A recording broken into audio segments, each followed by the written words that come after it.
Hey everybody, T-Man again, bringing you guys another video. This is doing just a quick my thoughts on Ric Flair inducting Sting into the Hall of Fame. This was announced actually a long time ago, really. I guess it just really got released publicly on Ric Flair's podcast, and then all the websites were really calling it. But really, this has been a no-brainer. I think a long time ago when Sting was on Ric Flair's podcast, a long time ago. They asked like who would induct you, and Sting's like, obviously I would have Ric Flair. If it wasn't for Ric Flair, I wouldn't have got where I was. And I agree with them on so many levels, because first of all, that's where Sting got on the map. Sting was already popular when he got the world title shot, but that match against Ric Flair really put him on the map. And then, not to mention, Sting was always the face of WCW. He was always the number one babyface of that company. Arguably, Ric Flair was the number one face of WCW in the heel role. In the heel, he was the face of WCW in a heel role. Sting was the face in a babyface role. Those were arguably the two faces of that whole company. Who else is better than Induct Sting? Someone that went neck and neck, and a rivalry that lasted, pretty much from the start when the NWA changed their name to WCW, all the way to the final match ever in WCW with Sting and Ric Flair.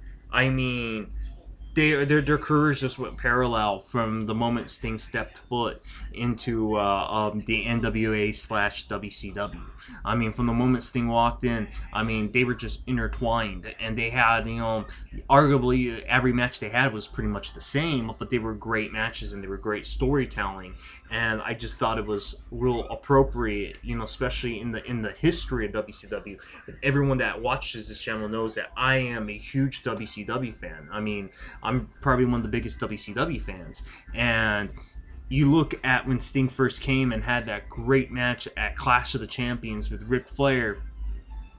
Always, they main evented so many Monday Nitros. They were on the very first Monday Nitro together. Sting and Ric Flair had a match. And then on the very last match, on the very last Nitro, ending it right there. You know how I am, those of you that watch my channel. I love complete storylines. I like full storytelling. And there's no better way to book it than Sting and Ric Flair ending it. And then Sting had such a great career, and I think it just shows.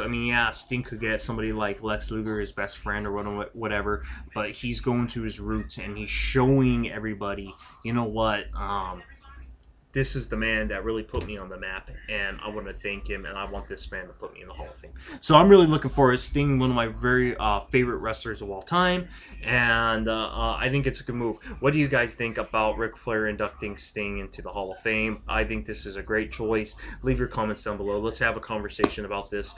Also, don't forget to check out my 31 Days of WrestleMania, where I do my countdown all the way down to my number one WrestleMania of all time on the day of WrestleMania. So every day you get another WrestleMania review in order, in my opinion. So make sure you subscribe so you don't miss any of those videos. Leave your comments down below, thumb up the video, and share it wherever you can. And I'll see you guys on the next video. Take care, guys.